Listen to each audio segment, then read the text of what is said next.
Ħidma kbira mill-uffiċjali ta' dwana fil-Freeport waslet għall-akbar qabda ta' droga fl-istorja ta' pajjiżna. One News jinsab informat li d-droga li instabet f'tunnellati kbar instabet fatta containers li kienu għadhom kif waslu Malta mis-Sirja bid-destinazzjoni aħħarija tkun dik tal-Libja. Id-droga suspettata reżina tal-kannabis instabet fi bramel ta' trab tas-sapun tal-ħwejjeġ. Mhux qed jiġi esklus li din id-droga għandha valur fis-suq ta' miljuni ta' euro. Dan il-bastiment ġie interċettat mid-dwana Maltija permezz tal-iskeners li għandha fil-Port Ħieles. Sorsi qrib l-investigazzjonijiet qalu li dan il-bastiment ġie interċettat mid-dwana Maltija permezz tal-iskeners li għandha fil-Port Ħieles. Jidher li l-containers kienu grupp ta' 4 u kien hemm indikazzjonijiet ċari li 2 minnhom seta' kellhom id-droga.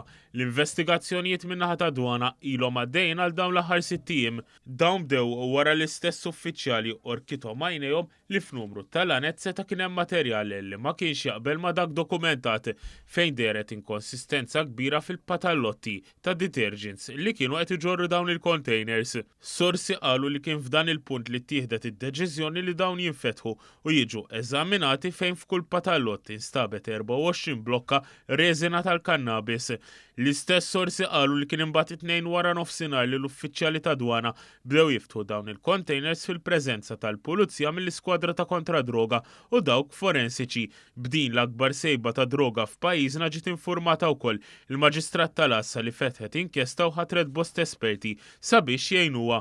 Fis-sigħat li ġejjin id-droga mistennija tkompli titneħħa mill-containers biex tiġi analizzata l-purità tagħha.